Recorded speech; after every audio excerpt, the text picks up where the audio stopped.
Descanso en el Señor. Porque estamos de vacaciones, ¿cierto? Y uno piensa, quiero descansar. ¿Y cómo descanso? Descanso al no hacer nada, eso es descanso. Descanso en estar en mi casa, eso se constituye descanso. Y uno puede decir, sí, eso es descansar. Descansar es estar en casa y hacer nada.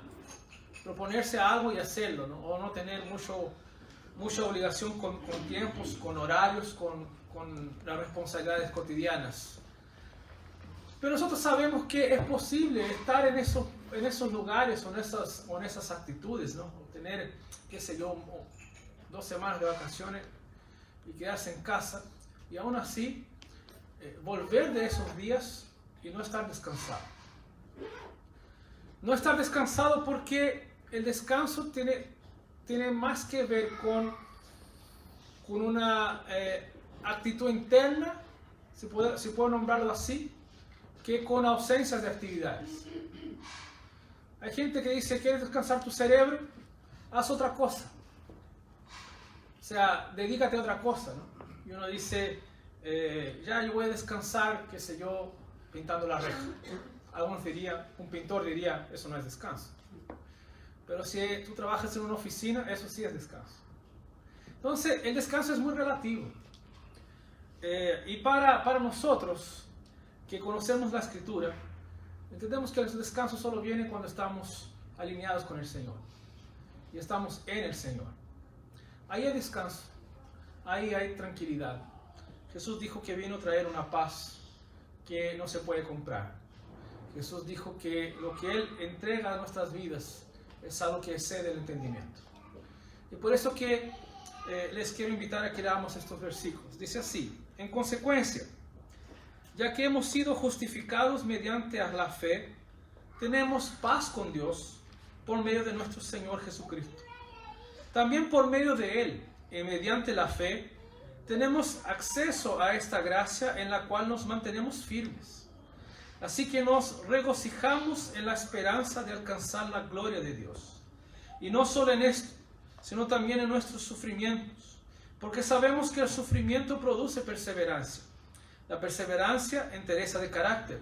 La entereza de carácter, esperanza. Y esta esperanza no nos defrauda, porque Dios ha derramado su amor en nuestro corazón por el Espíritu Santo que nos ha dado. Tengamos un momento de oración. Padre bendito, tu palabra está ante nosotros, Señor, la leímos y rogamos que ella traiga la edificación, el consuelo, la paz y el descanso, Señor, que necesitamos para nuestras vidas. Así que, Padre Celestial, aviva estas letras en nuestros corazones, a las que se transformen, Padre Celestial, en todo aquello que tú decides que sea, para que nosotros respondamos en obediencia y con fidelidad a ti, Señor. Así que ayúdanos, bendícenos y guíanos. En el nombre de Jesús. Amén. Amén. Cuando nosotros recordamos, por ejemplo, la vida de Lutero, su historia, vemos que era un hombre dedicado a Dios, un monje, pero que no tenía y no alcanzaba y no lograba tener paz en su corazón. Él vivía apartado, él se dedicaba al estudio, a la lectura de la palabra del Señor, al servicio, a disciplinas que le traían pureza, pero había algo en su mente, en su corazón, que no lo dejaba tranquilo. Su mentor, que lo escuchaba, que era su discipulador, lo escuchaba constantemente. Todos los días Lutero se iba a confesar, y le contaba durante el día las cosas que él entendía y que eran, pucha, he pecado en esto.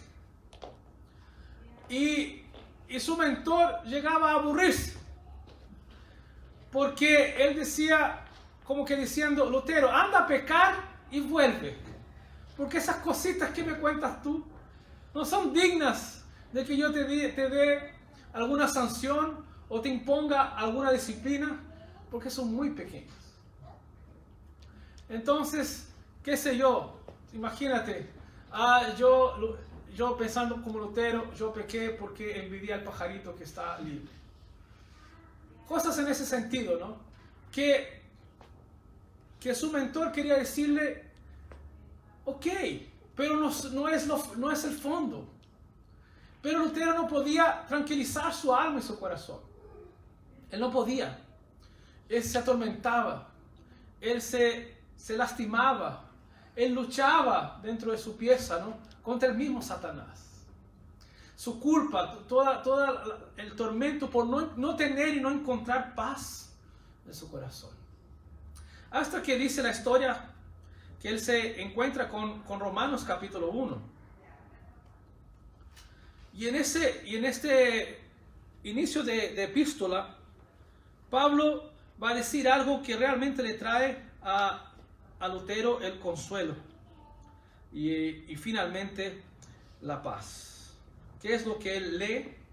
Romanos capítulo 1, versículos 16 en adelante y principalmente el final del 17. El justo vivirá por la fe. Y es entonces que él entiende que su relación con Dios, que estaba tan quebrantada por su pecado, y eso es verdad, pero no se reconciliaba con otra cosa que no fuera a través de Cristo y por la fe.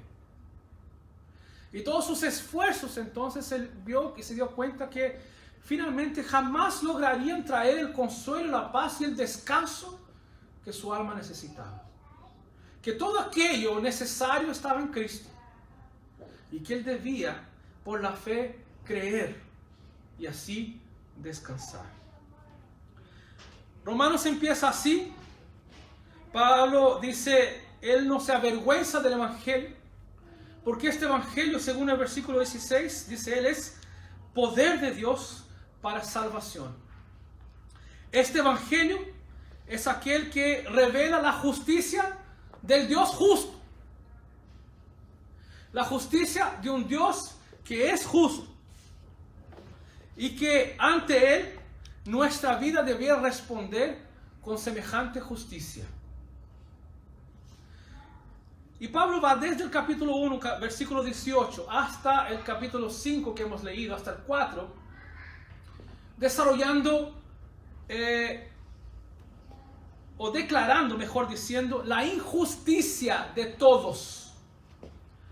El evangelio es el poder de Dios para salvación. Este evangelio es expresión justa de la justicia de un Dios justo, al cual todos debemos llegar a esa justicia. Pero Pablo va mostrando que no hay ninguno y ni uno que sea justo. Y del capítulo 1 entonces, y ahí quiero que vayamos recorriendo un poco esto, para que nos demos cuenta de que si no es Cristo, no hay paz. Si Cristo no está, no hay justicia. Si Cristo no es nuestro Dios, nuestro rescatador, es imposible tener descanso. Vaya conmigo ahí, vamos leyendo. Primeramente, él considera un grupo de personas que nosotros llamaríamos personas que no son de iglesia, que no consideran a Dios. En quien nosotros fácilmente diríamos, este no está de acuerdo a la justicia de Dios. Pablo va entonces desde el versículo 18 desarrollando esta idea. Primero, en relación a los hombres en general. Fíjese en el versículo 21, fíjese en el versículo 22. Dice, a pesar de haber conocido a Dios, eso es el capítulo 1 de Romanos, ¿ok? A pesar de haber conocido a Dios, porque lo que de Dios se puede conocer es evidente en todas las cosas que Él crea. Él creó todas las cosas y es evidente que hay un creador por detrás de todas ellas. Entonces Pablo considera primero este grupo de personas que, considerando, no teniendo excusa por quien Dios es, porque Él se ha revelado, sigo leyendo, no lo glorificaron como a Dios, ni le dieron gracias, sino que se extraviaron en sus inútiles razonamientos y se les oscureció su insensato corazón. Aunque afirmaban ser sabios, se volvieron necios y cambiaron la gloria del Dios inmortal por imágenes que eran réplicas del hombre mortal, de las aves, de los cuadrúpedos y de los reptiles. El Evangelio es la expresión justa de un Dios justo. El Evangelio nos pide actuar y vivir de manera justa tal como Él lo es. Y vamos dándonos cuenta que el hombre no es así. No puede ser así. Porque ¿qué hace el hombre? Él cambia la gloria de Dios. Él cambia lo que Dios es. Y lo reemplaza por las expresiones pecaminosas de su corazón. Entonces, como dice el versículo 23, Él cambia la gloria de Dios, que es inmortal, invisible, perfecto, por las cosas corruptibles, mortales, por imágenes. Y esa es la razón que ellos están, por la cual Dios los entrega a los deseos de su corazón. Pero tú puedes decir, ok, hay gente muy mala en este mundo. Y yo entiendo eso porque veo la maldad del ser humano y cómo el hombre ni siquiera respeta al prójimo. Ni siquiera respeta a la naturaleza, qué sé yo, a los animales. Sí, pero yo soy distinto a estas personas. Yo sé lo que es bueno, yo sé lo que es malo, yo procuro andar rectamente. Muy bien. Pablo entonces va diciendo y trabajando esta idea en el capítulo 2. Fíjense en el versículo 2, del 1 al 3. Por tanto, no tienes excusas, tú, quien quiere que seas, cuando juzgas a los demás, pues al juzgar a otros te condenas a ti mismo, ya que practicas las mismas cosas. Ahora bien, sabemos que el juicio de Dios contra los que practican tales cosas se basa en la verdad. ¿Piensas entonces que vas a escapar del juicio de Dios, tú que juzgas a otros y sin embargo haces lo mismo que ellos?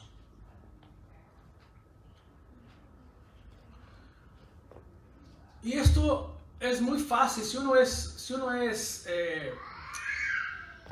verdadero consigo mismo. Se va a dar cuenta que nosotros condenamos muchas cosas que después caemos. Nos damos cuenta que sí, las personas dicen, nosotros somos pro vida. Nosotros buscamos el bienestar, por ejemplo, de los animales. Qué justo es. Qué correcto es. Pero esas mismas personas no valoran la vida en el vientre. Entonces, ¿de qué estamos hablando? ¿De qué vida estamos hablando? Porque hay entonces varios conceptos de esto. Entonces Pablo diciendo, sí, tú puedes saber lo que es bueno, lo que es malo. Quizás tú no seas tan malo como esta gente. Pero Pablo también le da a los moralistas. Y le dices, tú que condenas, pero practicas en algún momento las mismas cosas. No tienes excusa. Pero tú puedes decir, ok, es verdad, este mundo es muy malo. Pero hay personas que están, qué sé yo, en las selvas. Y tú ves que sus organizaciones, su civilización, la manera en que conducen la vida, sí, ellos respetan. Sí, ellos, los que dicen que no son la gente moderna, pero nos enseñan cómo debiéramos vivir en sociedad. Entonces Pablo también va a considerar a esas personas, ¿no? Y va a decir que es verdad. Hay mucha gente que no tiene contacto con esta maldad que es nuestra sociedad. Pero ellos también, ellos lo hacen correctamente quizás porque ellos tienen una ley en sus corazones. Y es esta conciencia que les va a decir lo que está bien y lo que está mal. Pero esta conciencia que los debiera llevar a adorar a Dios no es capaz de quitarlos de su idolatría. De manera que también se hacen culpables. Pero tú pudieras decir, considerándonos aquí en el contexto de Romanos, yo soy un judío, yo sigo la ley, yo procuro andar de acuerdo a los principios del Señor, yo soy circuncidado, y eso podríamos actualizarlo, ¿no? Decir, yo fui nacido y criado en la iglesia, yo todos los domingos voy a la iglesia, y vestirse de esta capa de religiosidad. Entonces Pablo va a tomar a esas personas también, y en el versículo 25 especialmente, porque si hay algo que los hombres en este momento se gloriaban es por su circuncisión. Nosotros podemos decir, yo soy bautizado, yo soy miembro de una iglesia, etc. Pablo dice, la circuncisión tiene valor si observas la ley, pero si la quebrantas, vienes a ser como un incircunciso. Por lo tanto, si los gentiles cumplen los requisitos de la ley, ¿no se les considerará como si tuvieran circuncidados? El que no está físicamente circuncidado, pero obedece la ley, te condenará a ti, que a pesar de tener el mandamiento escrito y la circuncisión, quebrantas la ley. El hecho de que seamos nacidos y criados en la iglesia nos hace mejores. Somos por esa condición tan justos al punto de decir, sí, yo estoy en el mismo nivel, yo vivo este evangelio porque yo soy justo, porque, ¿y cómo se refleja esto? Porque yo voy y participo en una iglesia. Pablo dice que no. Y llega el capítulo 3 y él va a trabajar esta idea de que finalmente no hay un solo justo. Tú miras a gente fuera, extra religión, que son contrarios a esta religión o a cualquier religión, y dicen, ellos hacen mal. Tú vas a las personas que tampoco son pro religión, pero son moralistas, y Pablo dice, también están mal. Es decir, aquellos que nunca conocieron esto, que no se mezclaron con esta suciedad, también están mal. Tú voy a decir, bueno, y los que estamos aquí, Pablo dice, también están mal. Y ahí tú vas al capítulo 3 y dice lo siguiente, versículo 9. ¿A qué conclusión llegamos? ¿Acaso nosotros, los judíos, somos mejores? De ninguna manera. Ya hemos demostrado que tanto los judíos como los gentiles están bajo el pecado. Así está escrito. No hay un solo justo, ni siquiera uno. No hay nadie que entienda, nadie que busque a Dios. Todos se han descarriado, a unos se han corrompido. No hay nadie que haga lo bueno, no hay uno solo. ¿Por qué Pablo tiene que dejarnos tan mal? Porque es necesario para que nos demos cuenta de que si no hay Cristo no hay nada. Entonces, ¿a dónde te vas a refugiar? ¿En tu buena crianza? Hay personas que dicen, sí, yo quizás no vaya a la iglesia, pero yo soy un creyente. Sí, quizás yo no vaya a la iglesia, pero mis padres me enseñaron lo que es correcto y no lo que no es correcto, y yo procuro ser, y puede que lo busquen serlo. Hay muchas personas que hacen muchas buenas acciones afuera, pero cuando tú ves el parámetro divino, en donde el evangelio es la expresión justa de un Dios justo, tú vas a ver que nadie queda de pie, que todos nosotros somos deudores y que todos nosotros necesitamos esta gracia y esta misericordia del Señor. Fíjese lo que dice entonces el versículo 21 en adelante del capítulo 3. Pero ahora, sin la mediación de la ley, se ha manifestado la justicia de Dios, de la que dan testimonio la ley y los profetas. Esta justicia de Dios llega mediante la fe en Jesucristo a todos los que creen. De hecho, no hay distinción, pues todos han pecado y están privados de la gloria de Dios. Todos, sin excepción. Pero por su gracia son justificados mediante la redención que Cristo Jesús efectuó. Dios lo ofreció como un sacrificio de expiación que se recibe por la fe en su sangre para así demostrar su justicia. Entonces tú ves y observas que la respuesta de este evangelio justo de un Dios justo, justicia de un Dios justo, está en Cristo. Y todos los que han llegado ahí, han llegado a través y por medio de la fe. El gran ejemplo de esto es Abraham. Abraham, dice el capítulo, considerando ahora el capítulo 4, versículos 1 al 3, dice, entonces, ¿qué diremos en el caso de nuestro antepasado Abraham? En realidad, si Abraham hubiera sido justificado por las obras, habría tenido de qué jactarse, pero no delante de Dios. Pues, ¿qué dice la Escritura? Le creyó Abraham a Dios, y esto se lo tomó en cuenta como justicia. El mayor y el mejor ejemplo es Abraham, que no fue justificado, que no llegó a esto por las cosas que él hizo, sino porque creyó y por fe descansó en el Señor. Y ahí entonces, finalmente, capítulo 5, que es a donde estamos nosotros. En consecuencia, ya que hemos sido justificados mediante la fe, tenemos paz con Dios por medio de nuestro Señor Jesucristo. Si hay algo que nosotros debemos tener en cuenta aquí, de acuerdo a estas palabras, es que el descanso viene y se vive cuando tenemos paz con Dios. Solo hay descanso cuando nosotros estamos en paz con Dios, en paz con aquel que hizo todas las cosas, en paz con aquel que nos conoce profunda y entrañablemente. Solo hay paz cuando estamos en la presencia de Dios. Solo hay descanso cuando realmente estamos en Dios. No hay descanso si nosotros cambiamos actividades, si buscamos huir de esto. Lutero buscaba huir de estas cosas, pero la tormenta en su corazón era tan grande, tan terrible, que él no podía, apartado de todas las cosas, tener descanso y sentir paz. El descanso, si queremos realmente descansar, debemos preocuparnos en encontrar a Dios. El descanso solo se vive cuando tenemos paz con Dios, con aquel que hizo todas las cosas. Pero también, hermano, una segunda lección es que el descanso se vive no solamente cuando estamos en Él.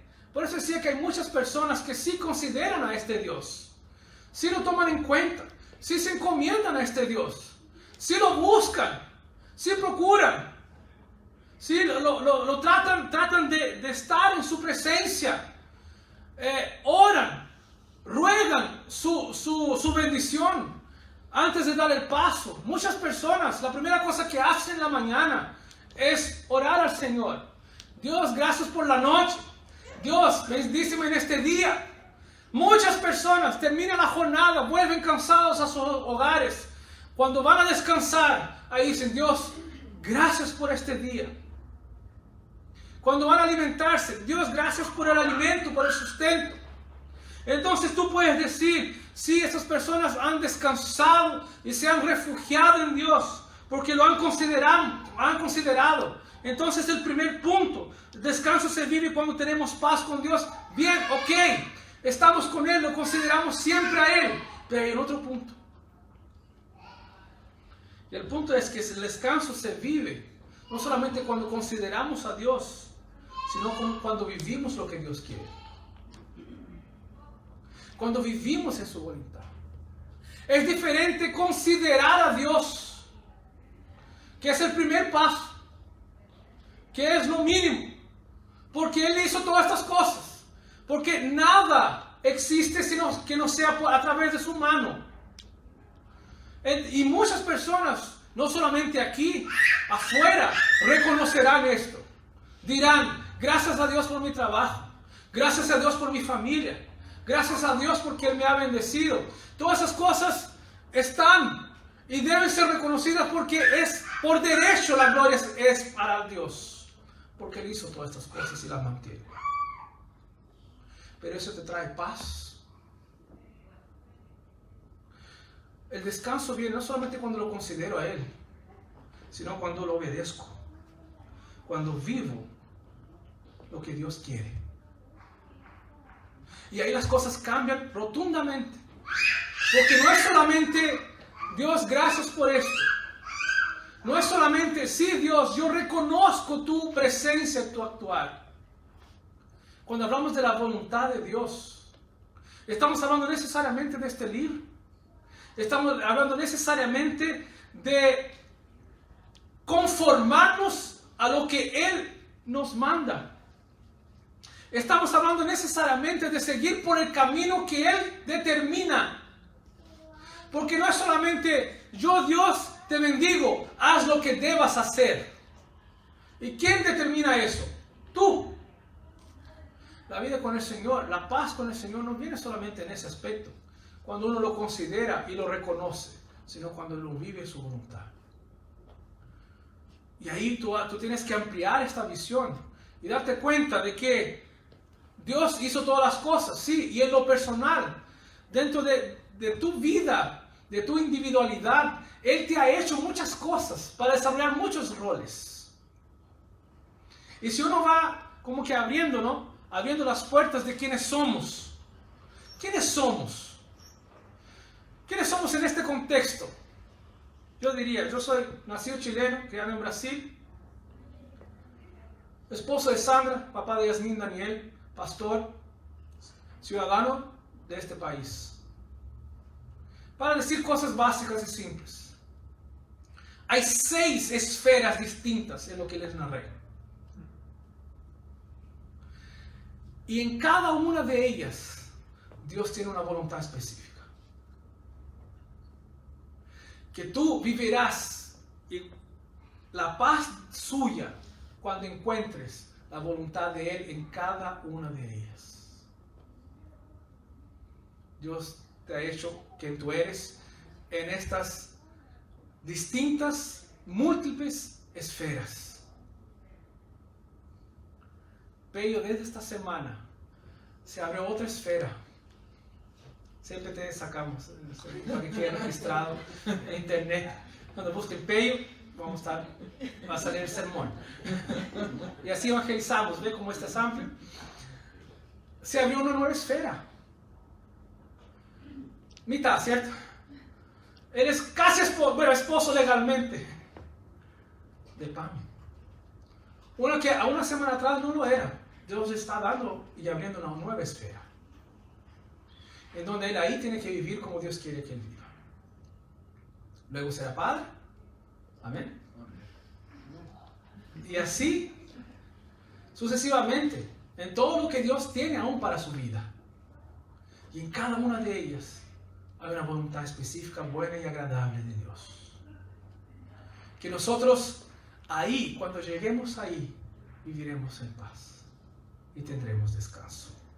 Un tercer punto para concluir, hermanos. Finalmente, todas estas 2 esferas, considerar a Dios, o estos 2 puntos, considerar a Dios y considerar su voluntad específica, viene y está vinculada a lo principal. ¿Y qué es lo principal? Lo principal es que el descanso se vive cuando somos alcanzados por la obra justificadora de Cristo. Es Él quien abre todas esas cosas. No hay paz si no está Cristo.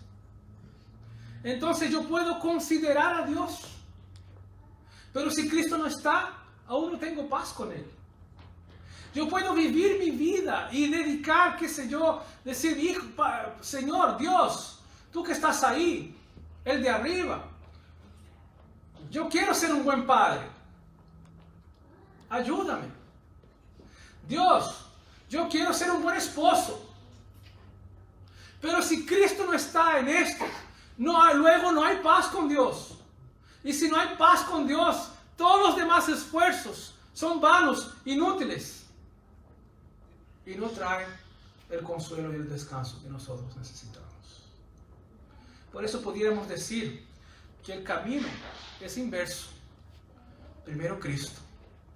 Después yo soy acercado a Dios, como dice Pablo aquí, justificados por Él. Mediante Él tengo paz. Y cuando yo estoy en paz con Dios, todas las demás cosas, ¿no?, trabajarán armoniosamente para que yo viva aquello que Él dijo que yo viviría. La paz que sobrepasa todo entendimiento. Demos gracias por Cristo. Alabemos por el Señor. Pero si quieres descanso en estas vacaciones, no hay cosa mejor que ir a Dios, que buscar al Señor, que darte el tiempo para buscar la voluntad específica de Dios. El año está empezando, estamos empezando febrero. ¿Qué tal si nosotros buscamos alinear nuestra vida y el resto de este año a la voluntad del Señor? Para que seamos los esposos que Dios quiere, los hijos que Dios quiere, los hermanos que Dios quiere, los trabajadores que Dios quiere, y así seamos bendición para todos aquellos que Dios nos permita compartir. A través de Cristo tenemos paz con Dios. Celebra esta paz. Esta paz con Dios no exenta las dificultades de cada día, pero está centrado. Y puedes como Jesús, ¿no? Los discípulos se admiraban, que en medio de la tempestad estaba él durmiendo. ¿Quién es este? Dijeron ellos. Los vientos y los mares le obedecen. Es aquel que puede descansar en medio de las tempestades. Es aquel que nos ha reconciliado con Dios. Es aquel que nos da la oportunidad de vivir lo que Dios quiere que vivamos, para tener el verdadero descanso. Tengamos un momento de oración, hermanos.